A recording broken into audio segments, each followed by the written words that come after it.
Hi, welcome along to the Compassionate Q&A, first one of the interview series. I am looking this way as well because I am streaming to Instagram and also to Twitter, YouTube, LinkedIn and Facebook.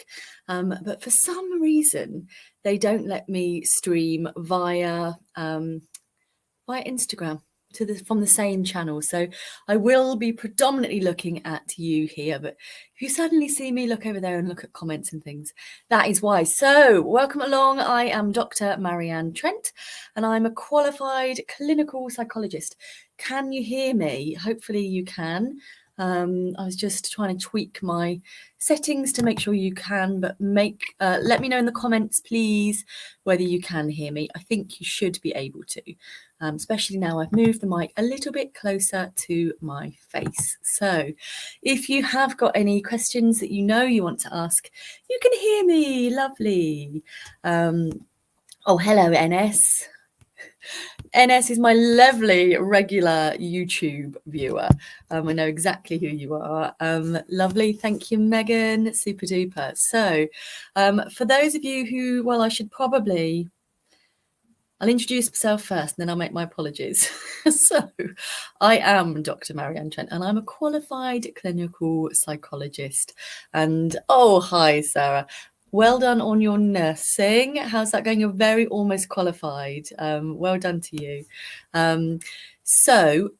Yes, I qualified in 2011 and I love being a qualified psychologist. So if we haven't met before, if you haven't heard my name before, I've spent the last few years really developing a keen interest in supporting aspiring psychologists.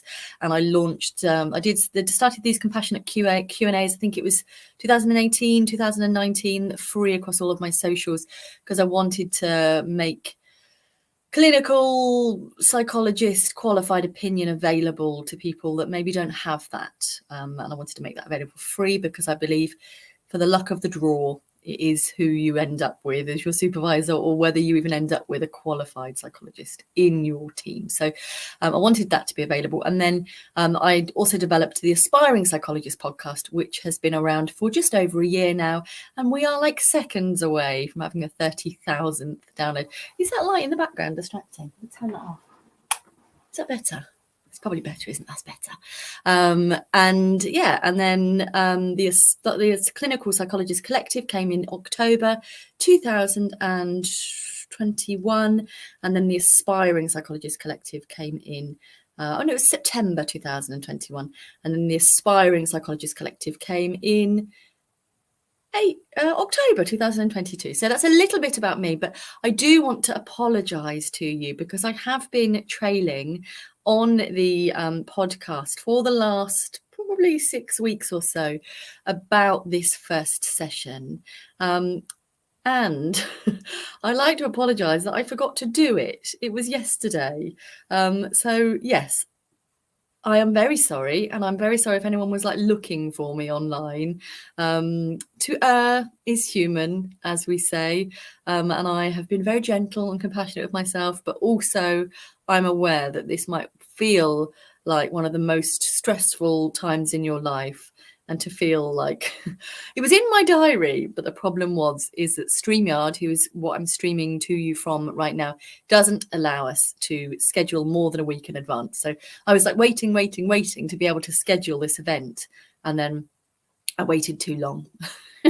I waited until after it had already passed and I missed it. So it was in my diary, but I was looking at the membership session, which was happening yesterday, and I did forget that I was supposed to be doing this. So I can only apologise. I hope that none of you... No, I don't think you'll have had interviews today because I don't think they start until... is it next week? Is that the earliest? I need to get on my radar when they're starting and which courses are when. But I know it's imminent. So this coming Friday, just a few more days, is the deadline for when people can expect to have heard back. Everybody ought to have heard back. So, Today, I've heard that another course have been sending at least people's reserve list places for people that might have been offered reserve list places. So, excuse me, suddenly had a runny nose. Let me know if you've got any questions, and I will do my best to answer them. Have you got interviews? I'm assuming that the majority of you perhaps listening, I'm going to blow my nose. So have a little think about what you might find useful from today. So we've got until 7. Let me know what would feel like a good use of your time between now and 7. Be back in just a second.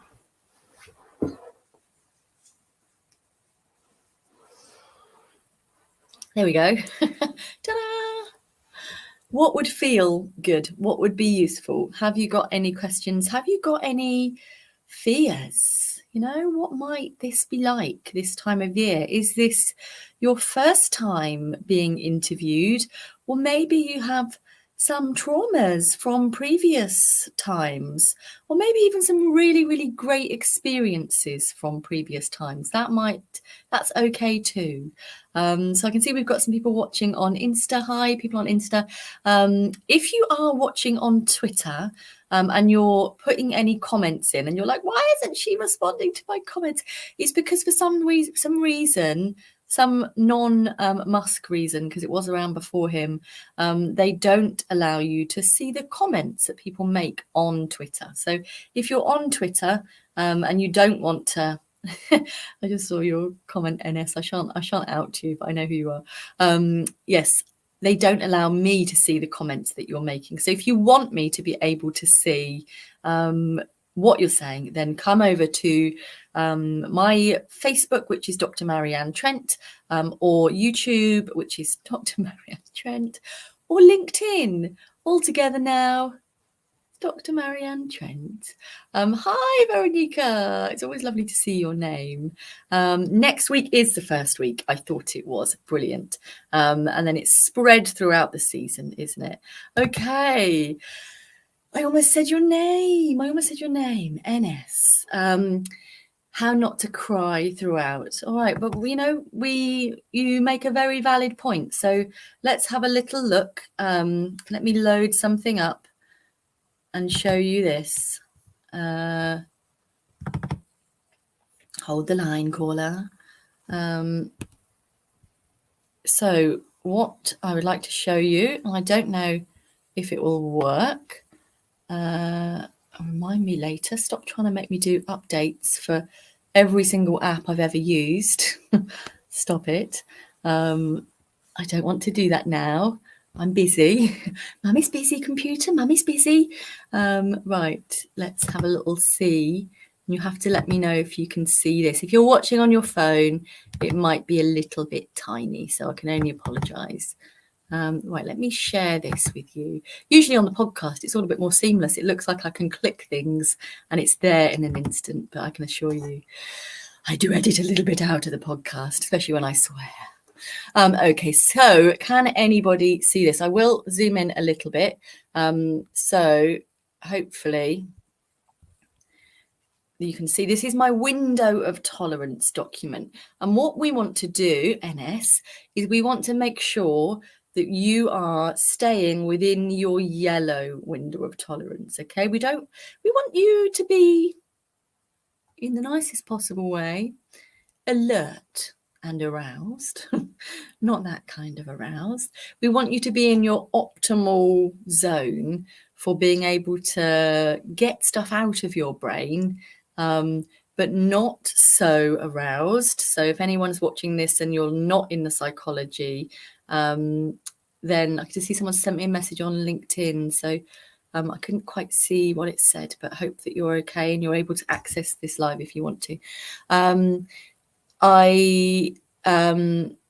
We don't want you to, so in psychology we think about arousal as being our psychological alertness levels. So if we're under aroused, we'll be slumped down, we might be feeling quite kind of zoned out, we might be at the bottom in hypo arousal, but we want enough stimulation that we are feeling, yes, we're definitely here, we're definitely engaged in a process, but we're not so aroused that we're tipping into panic, or we're tipping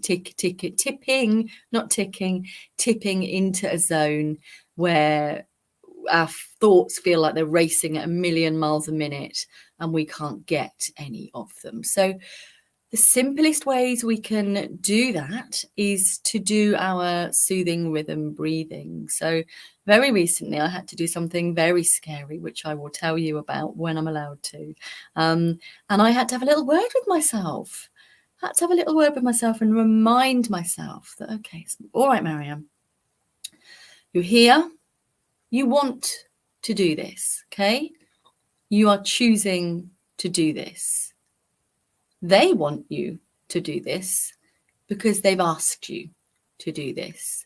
So that helps to like quieten down the imposter syndrome a little bit. So both I want to be here and you want me to be here. Similarly, 35 of you are watching right now.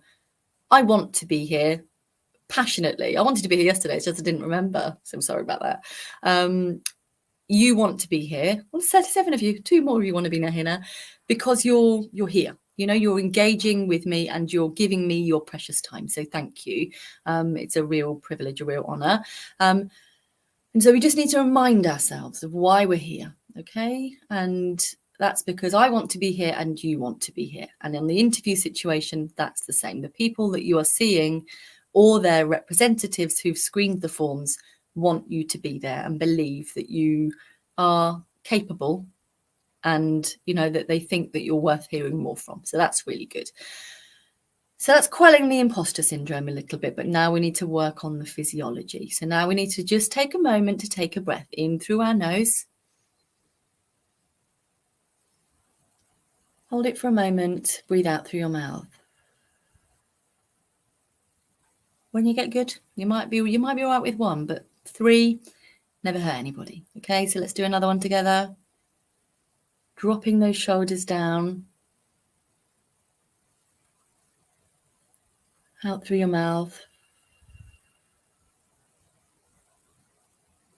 1 more. It's going to feel great.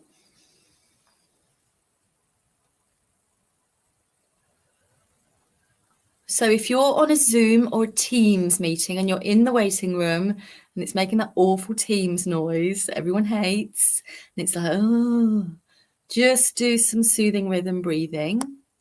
And similarly, if you're in a corridor or you're in a communal space waiting for someone to come and pick you up, then just calm your physiology. Try to connect your feet to the floor if you can. Drop your shoulders. If you're anything like me, you have a little bit of spare deodorant in your bag and maybe a little bit of aftershave or something, just gentle, not too oppressive. But even before the live tonight, I went and put a little bit of perfume on because it just makes me feel more put together. So I brushed my hair. Everyone starts saying how lovely my hair looks. And my roots are about 4 weeks overdue. We won't go into that. And I put a little bit of powder on. So stuff that helps me feel like I'm bringing my A game to the fore. Okay. So we're calming our physiology. We're banishing any imposter syndrome. And I was bringing with me at the time when I was feeling a bit wobbly, that every single thing, every single session that I've ever done, every single supervision minute and hour that I've ever done, every single bit of client interaction, every single time I've supervised an assistant or a trainee or I've led a meeting, every single bit of my experience, I can get a bit emotional when I think about it, is with me right now as I'm with you. So if you're feeling a little bit lonely, if you're feeling a little bit vulnerable when you're approaching these interviews, just think, you've got a whole team behind you. You know, I'm there. I want you to do really well. Everybody is with you because you're carrying them with you. So if that helps you feel a little bit less, you know, but honestly, when I used that approach with myself, from that moment on, the rest of the day, I just did me. Okay. I just did what I needed to do and did it well. So You just need to have a word with yourself. Make sure that you're there. You haven't left yourself in the car or like in the, the traffic where it was a bit stressful. Give yourself enough time to get there on time. Give yourself enough time to, if you're at home, to check your outfit, check you've not dropped your drink all over yourself, and make sure you've been to the loo, all of those good things. Make sure you've brought yourself to the meeting. You haven't just bought bluster. Okay, so just take a moment to just reconnect and to regroup and bring your A game. So that's my first little technique, little tip, all because of my slightly humorous comment from my lovely NS in YouTube, but that's really a really good point. So crying would be usually a first mammalian sign of help me, isn't it? That's what it's for. That's what crying's for. So they will help you if you do cry. Don't worry, they are humans. They will probably offer you a tissue and ask if you want a few minutes. But it'd be better if we could manage your physiology before you got there so that you weren't in hyper arousal. You weren't feeling like you needed to be helped. That would be ideal. I know it was a slight joke, but people I'm sure have tipped over into hyper arousal and become very distressed, or the other, dissociated and not had a very nice time. So we want to manage you within that middle section in a way that helps you feel like you're bringing everything you need to and want to. All right. Okay. How to formulate proper sentences in an interview. All right, Facebook user. So see the previous response, because that's going to be really useful. So we're not going to be able to get all the good stuff out if we're not feeling like we're just dealing with now. We're being really mindful. All right. So we're constantly trying to be mindful. We're not thinking about what the traffic is going to be like on the way home, whether they're going to be able to dodge, whether they're going to be able to reverse out of that slightly dodgy car park space that we found ourselves in. My little boy has just come home from football training, which probably means it's going to get a bit rowdy. He wasn't due back till 7:15, so he's waving at me through the window.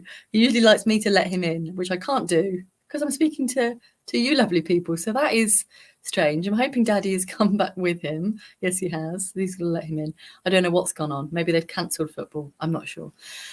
Anyway, so yeah, don't do this. If you've got an interview, shut your curtains. Okay.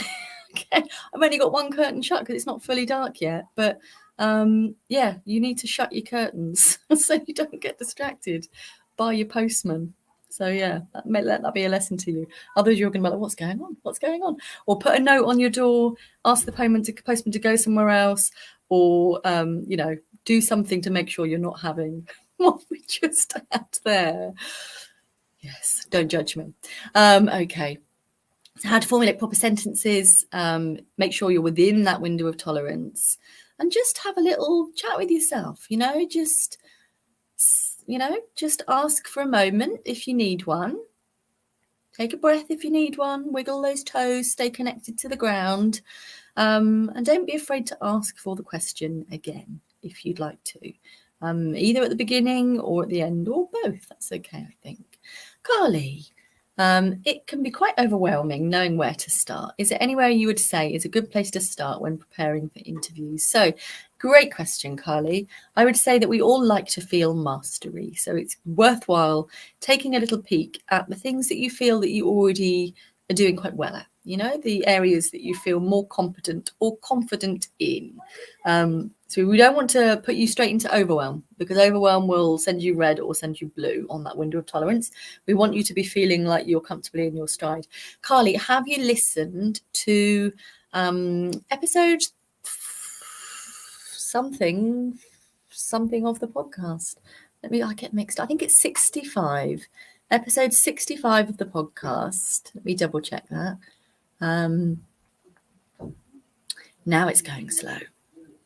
I think it's 65. So it's not this week's episode. It was last week's episode. And it was all about the things that we often do in psychology when we're preparing for interviews or we're preparing for exams that we think are the right things to do because we've always done them. But actually, they're the things that are maybe not as useful as we think they are. So if you haven't listened to that, I would say definitely give that a listen, because it's going to give you some different strategies to use different areas. What we want to do is be able to practice getting stuff out of your brain as well as just getting stuff in. So people that have listened to that episode of the podcast have said they found that really useful. So please do listen to that. But once we've done a little bit of mastery and we feel like that's okay, what we're going to do is we're going to have a look. If anyone's just joining, this is a question I'm answering right now from the lovely Carly. We're going to look at what you might feel is a little bit of an ouchy point, you know, what might be your Achilles heel, because we've got time to lean into that. And for many people, they tell me that research and talking confidently about research is their Achilles heel. So I say, well, bring it on, you know, lean into it, you know, really, it's okay to think, well, I'm not so good at that. That's all right. But we don't want to get you to the interview and you still feel like it's your gaping, you know, wound of an Achilles heel, like the dog's already bitten your ankle. So really think about how you can do it. It might even just be picking up your old Pallant book. Okay. It might just be picking up your old research stats methods book from undergrad and just getting used to looking at those terms again.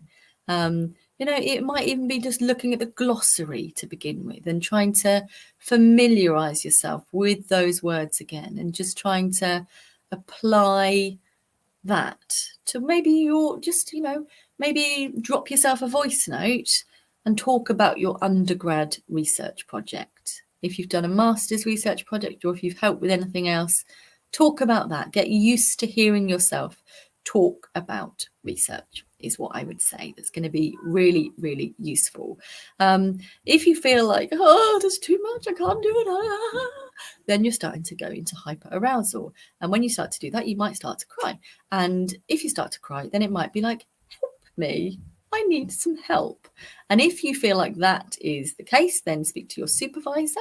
If you feel that's not helping, then you could consider coming on board to the Aspiring Psychologist membership if you wanted to as well. We've got loads of really, really useful content on research in there that people find really useful. So there is no minimum commitment. You can come along for a month if you want to. You can leave any time. So if you feel that would be useful, that is an option. So I hope that was a useful answer, Carly. That's where I would start, you know. And I would just get a little bit of an idea about where my comfortability lies and where my discomfort might lie as well. And then that would hopefully give me an idea of where to start. All right, Nikita, I will. Thank you. Can see it. Oh, good. You could see the, I was a bit behind in the comments, but I'm glad you could see it.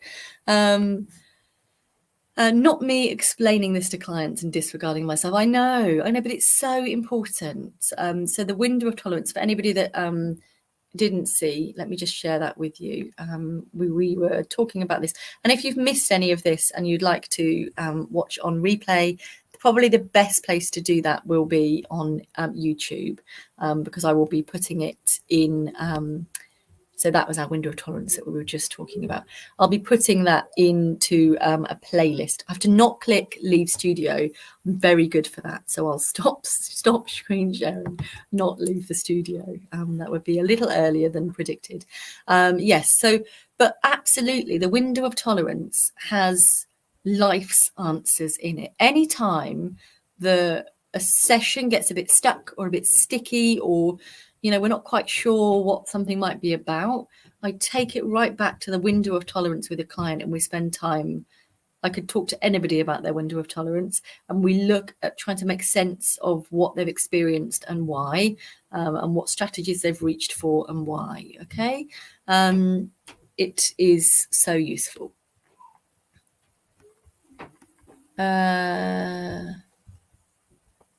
And now I like my inner critic is like, maybe it's not Nikita. I'm pretty sure it is. Veronica, so far I've had a no from one of my choices. And not yet. And I feel like I'm suppressing my disappointment. I was wondering how to grieve this loss, or maybe not grieve it at all. Oh, yeah. I'd cry a river. I would absolutely cry a river. You're allowed to grieve for that bit of your life that is not happening, at least not this year. So when I think the first no I got was Birmingham, and that was the first response I'd had. So I was like, oh, well, I think Birmingham was always my rogue choice. It was always my rogue choice. It's probably always my fourth choice, but I was disappointed, and that was okay. You're allowed to be disappointed. I only applied to Birmingham because I thought that I might want to pack my life up and move to Birmingham. So it's okay to mourn that loss. So have a good old cry, talk to someone that gets it, and wait and see what these next 3 days bring for you. But yeah, you might get a interview, you might get 2 interviews, you might get 3, depends how many courses you've applied for. But it's a not yet from them, but it might be a yes in future, or it might be that, excuse me, you never have to do that. It might be that you get a foot in the door somewhere else, and then that's your new life, because this is what we're doing. We're potentially putting our life on hold, or saying, yeah, I might want to move. So when I was applying, I was like, I might want to move to Hertfordshire. I might want to move to Bristol. I might want to move to Coventry. I might want to move to Birmingham. And if I'd only got one course offer, that is where I would be. It's a big deal. It's a big deal. So you're allowed to mourn for, probably if I'd had a Birmingham course, Bristol course, or a Hearts course, the little boy that just knocked at my window, waved at me delightedly because he's all like, I'm home, like earlier than I'm supposed to be. He wouldn't be here, He's only here because I accepted the course offer and met the man who is now my husband. So this stuff matters, So you're allowed to grieve for your little child that you might have other children, but I wouldn't have that one, because the chances of me meeting my husband not in Coventry, slim to none, So yeah, be human. You're allowed to be disappointed. You're allowed to be angry. You're allowed to be jealous. You're allowed to be all of those things. Whatever comes, that's all good. Chloe, what a lovely name you've got, Chloe Walpole. 2 interviews so far, but from both I've been on reserve lists for in the previous years. So apprehensive and anxious. Okay, but this is excellent. What we're talking about. Good, I can't think of the phrase. There's a really good phrase for it, and I can't think of it. This is an excellent example of what we're saying. So last year they were saying, yes, possibly, if other people drop out, then it's a yes, we'd like you to talk to us about why you're going to be such a good fit for this role. But this year they're like, yes, definitely, we'd love you to. So they want you to be here. I don't know if you caught the beginning of this live, Chloe. Right at the beginning, I was talking about, it was about 5 minutes in, wasn't it? I was talking about some of my own recent experiences where I felt anxious. They want you there. You want to be there. But it's okay to feel a bit like, oh, what's it going to be like? See if you can speak to any trainees. Have a read of the ClinPsy Collective, if that would be useful to get a feel for what people are saying about their interview experiences. But also excitement lives on the, anxious radar, doesn't it? So just go there, be your lovely, wonderful self, Chloe. I don't think we've crossed paths before, but for you to even be getting interviews and be in this zone, I know that you will be a very caring, empathic person. None of us do this. I'm not spending my Tuesday evenings chatting to people I do not know because I'm some sort of, I don't know. I care about you, and it takes a special kind of person. God, I'm a special kind of person. It takes a special kind of person to care about people that you've never met, So I often say that when I did my EMDR training, I self-funded to do that. I was investing in people I'd never yet met because I care about their distress. I care about alleviating the distress of people I've never yet met. And so you're going to be considering and hoping to enter clinical training to alleviate the distress and improve the lives and well-being of people you've never met, I hope that I'm alleviating your distress and improving your well-being, and we may never meet in person, If you hadn't commented, you might be getting that experience from this live, but I wouldn't have known you were watching because I wouldn't have seen your name. So you're going to impact the world, and it's okay to be a bit like, oh, are they going to like me? What's it going to be like? You know, am I going to be able to do a good job? But just, we know that we come to this role, hopefully all of you, with just good intentions and the ability to learn and be reflective and, you know, to care about others, to be empathic, to be connected. So is that at all useful, Chloe? I hope so. But just go out there and be wonderful you. Bring all of the people that you've ever met into the room with you. Don't talk about them. That would be client confidentiality breaching.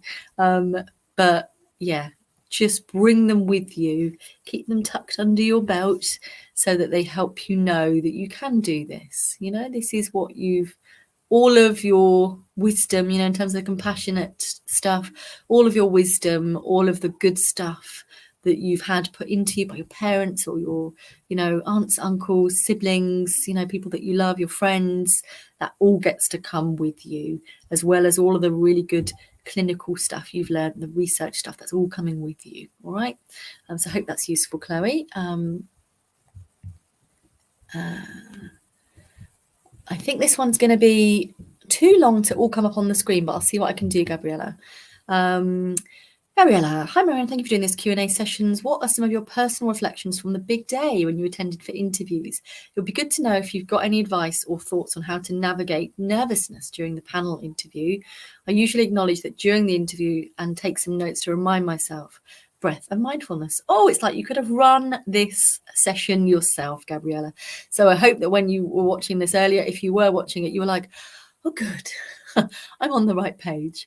And of why the panel choose this application. Yes, you absolutely could have done this live yourself today, Gabriella. That's exactly what I've said. So that you are here, you're being invited because they think that you are possibly going to be a really great fit for their course, or they think that you've got something that will make you a really good trainee clinical psychologist. So well done you, Gabriella. I think that it's always important to not treat everybody you meet, if it's an in-person interview, as competition. Be your lovely, wonderful self. You know, be warm, be welcoming, to be engaging.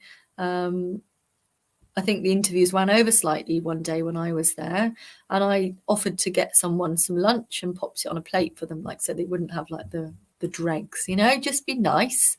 They had herbal tea at the interview that I chose the place for, and I was like, well, that feels like a bit of me. I'm knowing me, I'll probably drop some herbal tea on my blouse or something like. Yeah. Oh no, one of my children is watching.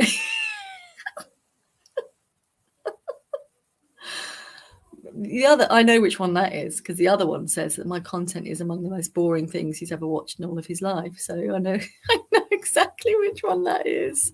Yeah, go mummy, you know. But if I was doing a big day, my children would be with me, you know, saying go mummy. The other one would be saying how boring it was.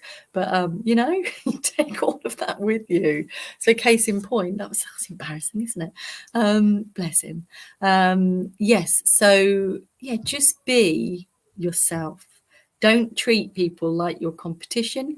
These might be your cohort, you know. They might end up picking everybody from your day.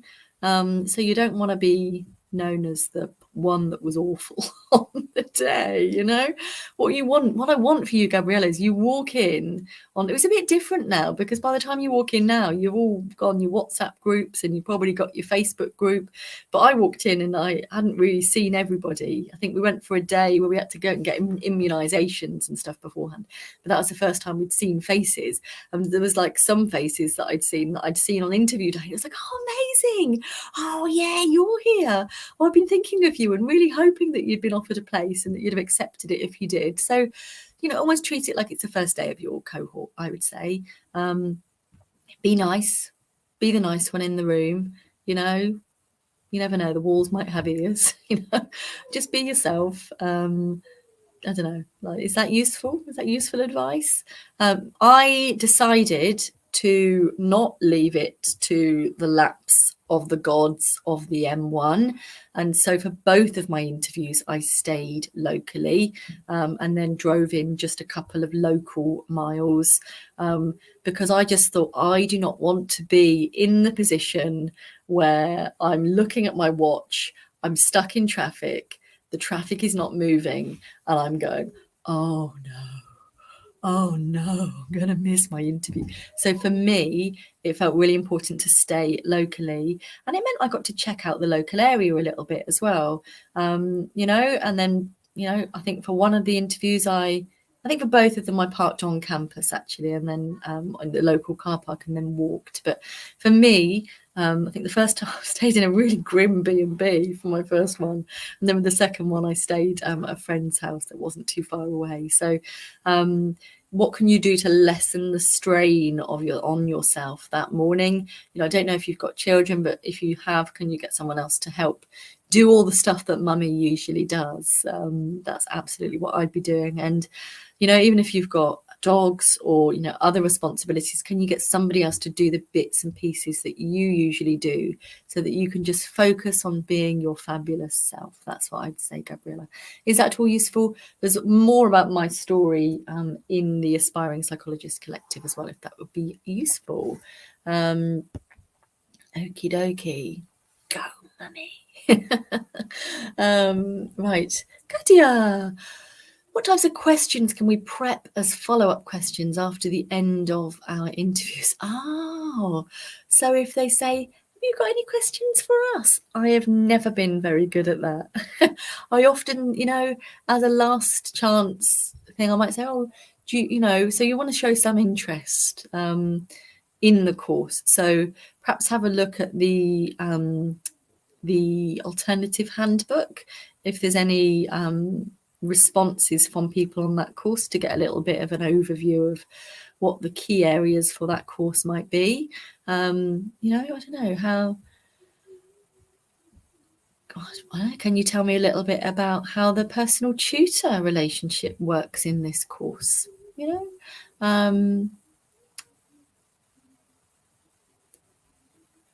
do you know when you're hoping to let people know?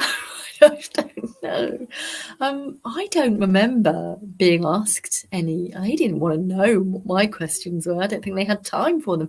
So lots of people this year, if they're doing Zoom, have been told basically, you've got an hour and a half. That's it. We're doing everything in an hour and a half. So the chances of them having any time to ask you questions might well be slim.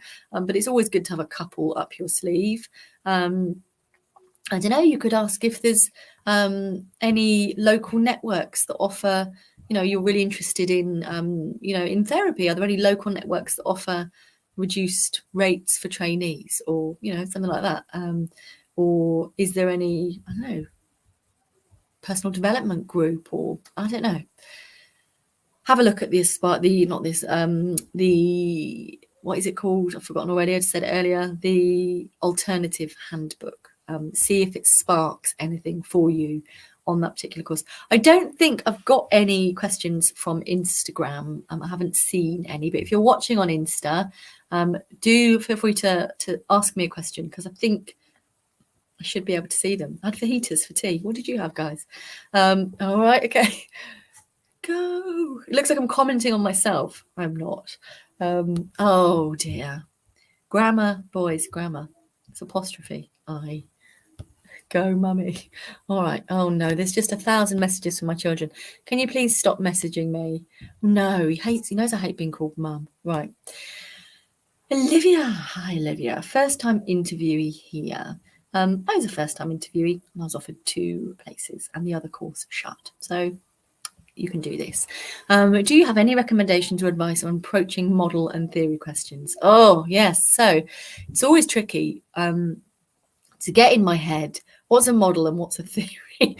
And I find myself even now getting a little bit muddled. So, you know, social constructionist theory was a model would be like CBT or CFT or, you know, DBT, you know, and the theories can be really useful. So if we look at some of the evidence base, you know, the evidence base that we first learned about at university, for example. Think about those early studies that helped you, you know, social learning theory, you know, and think about the ones that resonate with you is what I would say.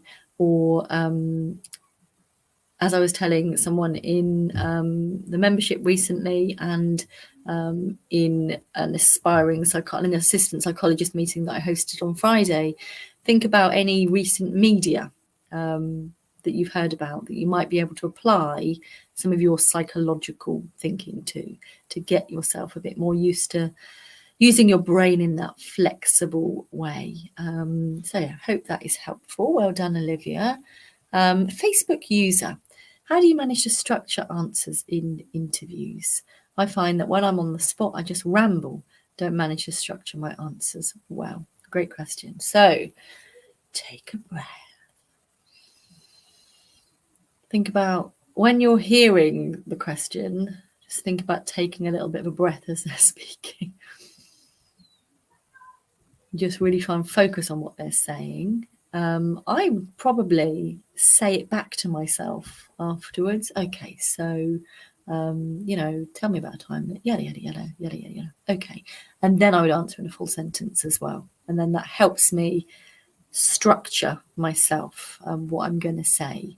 But if you know that, I mean, I think some universities have said that if they're Teams meetings, that you're not allowed to have any notes with you, and they're going to be checking with their magic eyes. So if you know you find it tricky, then you probably need to have practiced. So again, Olivia, if you haven't listened to it, have a listen to episode 65 of the Aspiring Psychologist podcast about how to learn and revise better for psychology interviews, because that's going to really help you to think about having practice of getting the good stuff out of your brain as well as getting the good stuff into your brain. So yeah, that is my top tip. Listen to that. It'll be like 25 minutes of your life very well spent. And once you've done that, if you find it useful, please do leave me a review on Apple Podcast Reviews. That would be marvelous. And similarly, if you're enjoying this content, I would love it if you would, if you're watching on YouTube, you know, comment, engage, like, maybe after the live, like a few other posts, comment on a few other bits. Definitely you should be subscribing. If you're watching on YouTube, even if you're not watching on YouTube, go and subscribe, because there's good stuff that crops up there. And also, if you're on LinkedIn, I'd love it if you'd leave, we're connected on LinkedIn, you can leave me a recommendation. That would be lovely. Lovely, lovely, lovely. That would be really nice. So I hope that is useful. Facebook user. That is only because StreamYard doesn't know who you are. That's why it's calling you Facebook user. I'm going to say you're probably Kels McGann, but I don't know. You might be McGann Kels. I find myself thinking of specific cases I can discuss. I fear that I'm overcomplicating my formulation. Do you have any guidance for logically presenting case studies so they're both accessible and clinically important? Yeah, so I always try to make it as kind of non-identifiable as possible.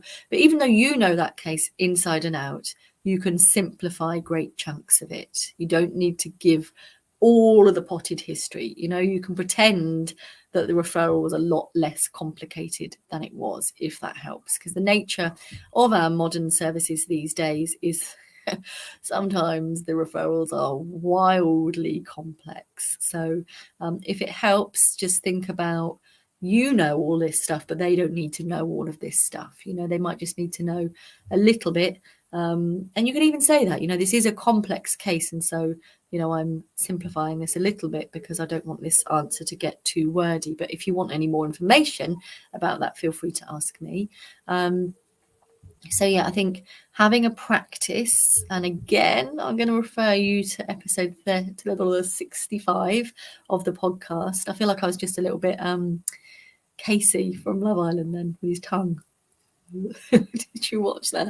Couldn't watch it. Like, he's got his tongue out again. Practicing how you're, so I'm going to give you a spoiler alert. How we summarize things doesn't always help us to do inferencing. And what we're really good at in psychology is inferencing. So do have a listen to that episode if you haven't already. Hope that's useful. Megan King, any advice or guidance about how to structure spoken answers about research content and critique would be helpful, please. Thinking about what might be the appropriate balance of the two. So let me read that again. Advice or guidance about how to structure spoken answers about research and critique. Okay, so I think it's important that you know what the bare bones of research are. So familiarize yourself with reading abstracts, familiarize yourself with reading longer forms of research as well, and think about how you would give a potted history. Practice giving those potted histories of your own research and other people's research. Practice reading how it gets critiqued. If that is your Achilles heel, as we were talking about earlier, then really practice that. And there is content in the membership for how to do that. I don't think we've got time to do it justice. There's been hours on this topic alone. So if it would be useful to dive in there for a month and access that, then please feel free. You'd be absolutely welcome. But just practice makes perfect, I would say. I can't see your answer now. Hold on. Yeah. And we don't want it to be too wordy, so quite often there might only be time for 6 questions in the whole interview. And, hopefully at the beginning of the interview, they might tell you how long you've got together and how many questions there are. But yeah, if in doubt, if you suddenly get to the end and you've still got an hour left, you could say, okay, maybe could I go back and add to any of those answers? Maybe that would be the question that you'd ask, because maybe there's a little bit of an idea that the answers might not be as deep as they could have been, as varied, as broad. Okay, so I hope that is useful, but it is a big question. Yes, silence your inner critic. It is you. Hello, Nikita. Fire 5. I have to be careful that I read them before I put them on, really, because sometimes they're just like spammy DMs, aren't they? Do you have any advice with regards to group interviews? I've been lucky enough to go through to individual interviews before, but group interviews are new. So you do a group interview on the same day as part of the interview day, or is the group interview the first bit? So my only experience was doing group tasks in both. One of them I was all rigged up with sound equipment, and we weren't being watched at all, apart from in a Big Brother way via cameras, so that was a little bit different, and it was a strange old sensation. Strange experience. So yeah, do you mean as a separate day, or do you mean with the people that you're on the interview day with? Do let me know. Claudia, I don't feel confident because my English accent. When I'm nervous about interview, I'm speechless. Okay, but this is you. This is part of who you are. And I know lots of people that have got non-English accents, that have got accents from different countries, that have successfully got places on training, and they make wonderful psychologists. So, all of the stuff that you bring with you to interview, Claudia, I hope I'm saying your name right, is stuff from a whole other country, a whole other culture, that you've got that awareness, you've got that insight in. So you've got like a whole other country rooting for you. Lucky old you. I only had Wales and England. Did my undergrad in Wales. You've got a whole other country. Yes. So let it be your superpower. It makes you different. You've got a different way. And, even to be navigating to this point in your career shows me that you are amazing, to be presumably speaking not your first language. So my nephews' first languages were originally Italian. Okay, but because they learnt from their English mother, they got a very convincing English accent. They now just sound, British English. But if you feel like yours isn't, it might well be that it wasn't your first language, or that you learnt from someone whose first language was not English. So this becomes your superpower. This becomes the fact that you are do you think in English now? I know when I asked that question to one of my close friends whose first language is not English, she said that largely she does think in English now, when she's in this country and when she's doing things for this role, because she didn't really learn those skills to the same extent in her country where she was born. So, do you feel like you're thinking in English, or do you feel like you're thinking in your native accent and then having to translate? Because if you do, that's hard. It takes extra effort, extra brain power, and you're probably going to be quite exhausted after the end of the interviews. But I believe you've got this. You don't need to change yourself. Easy for me to say because I've got like a Middle England accent, but just make sure that you slow down and I don't know, just say, if you struggle to understand anything I've said, please do let me know, and I'm happy to slow it down or say it again. If you feel like, are you getting feedback? I would lean into this Achilles heel. So tomorrow, if you're seeing clients, I would say, I'm really interested in a little bit of feedback on how you find my accent and how, how that affects the work we do together. Do you find it easy enough to understand me? Have you got any examples, anything I can learn from? Little one just came in then looking for his charger, I think. Have you got anything I can learn from? Any feedback? So don't be shy about that, You can lean into that if that's a discomfort, is what I would say. But well done to you, Claudia. Hannah, I'm aware that we are fast heading towards a time where I need to put my children to bed.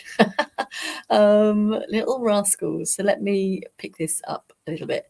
So the research element written task for an upcoming interview makes me really nervous. Any recommendations for reading books that help develop understanding of research methods, please? So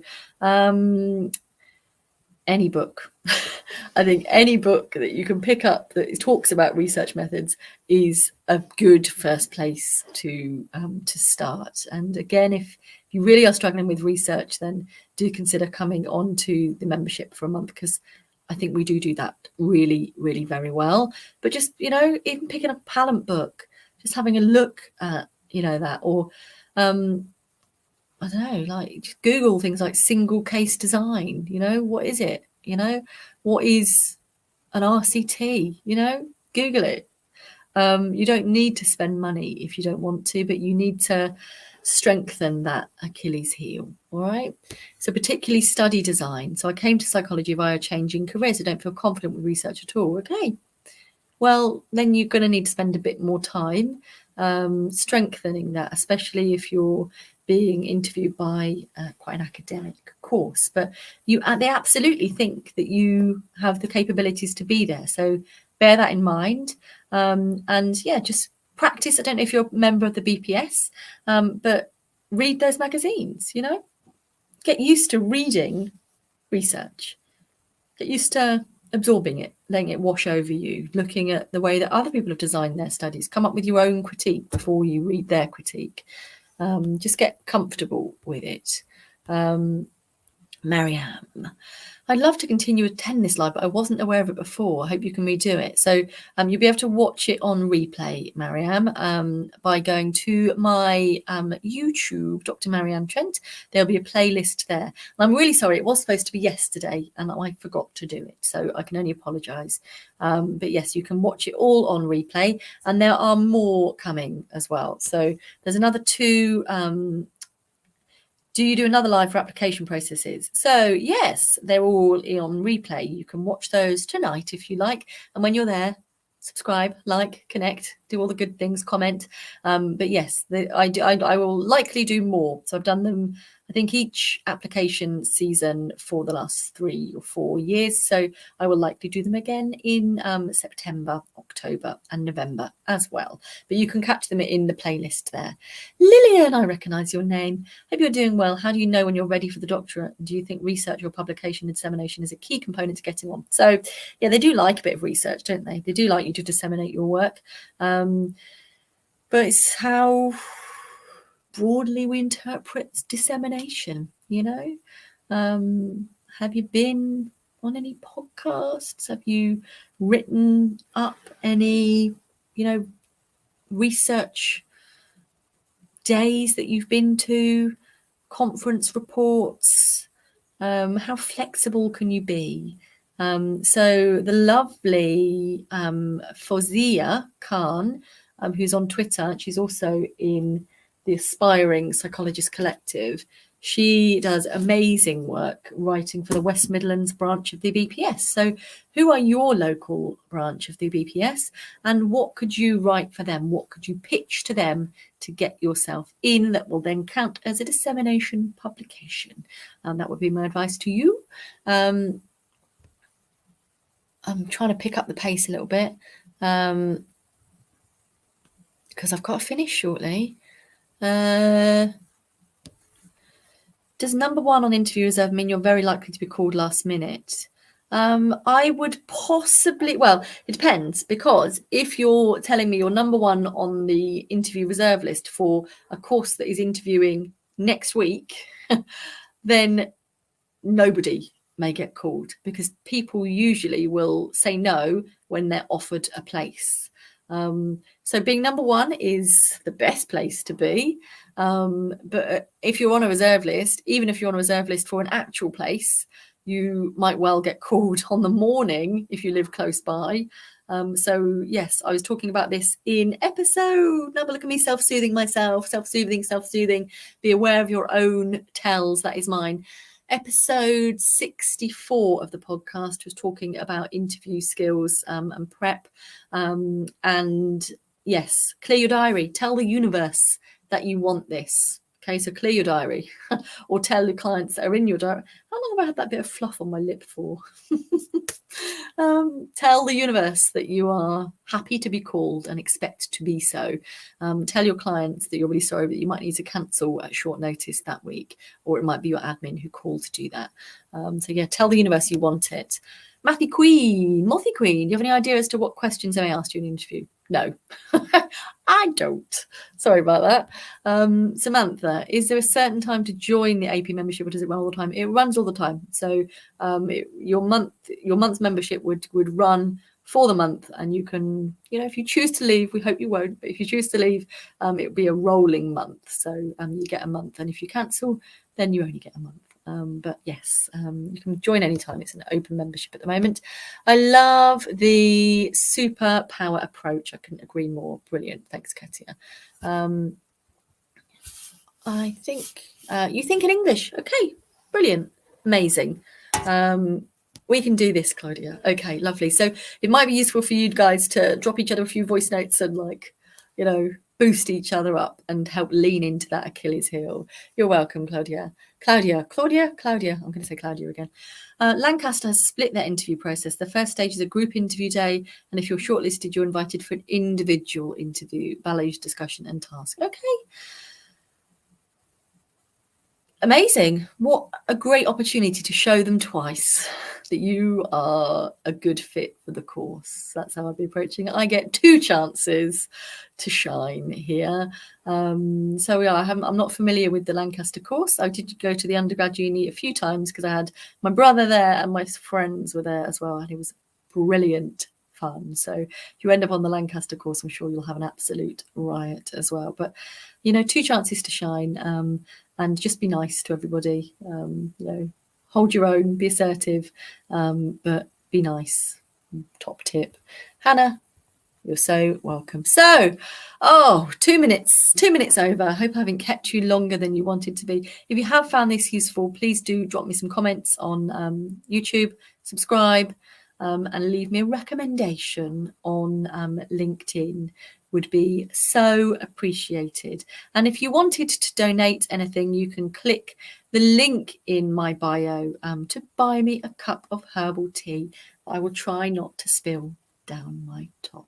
So we do have another session, and wouldn't it be useful if I knew off the top of my head when that was going to be? Let me just load that.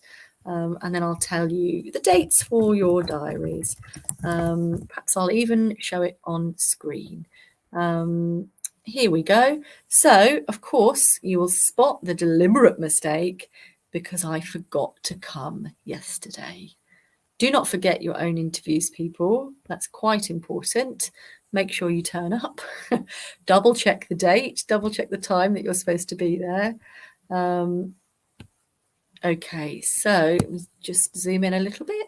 So our next session is going to be on Monday, the 17th of April, 2023 at 7:30 p.m. And then our next one is perhaps going to be a bit quieter because many of you might have had your interviews by then already. It's going to be on Tuesday, the 2nd of May, 2023. So if you missed the start of this session, please do go back and watch the beginning because we did some calming, soothing stuff. But be your best selves. Allow yourself to shine. Show them why you're a great fit for this. And yeah, do just enjoy, okay? You've got this. Let me know how it goes. I'm rooting for you. And like I said, the Aspiring Psychologist Collective is available. Lots of useful information. The Clinical Psychologist Collective, the podcast, the membership, but absolutely you have to do any of those things. I'm here for you anyway. It's been really, really lovely. Again, I am sorry that I forgot to come yesterday. So I'm going to end this one and then I'm going to end for you guys over on Instagram as well. Have a lovely rest of your evening. Enjoy Married at First Sight or watching the replay from Love Island or whatever you're up to tonight. Take care and I'll see you soon.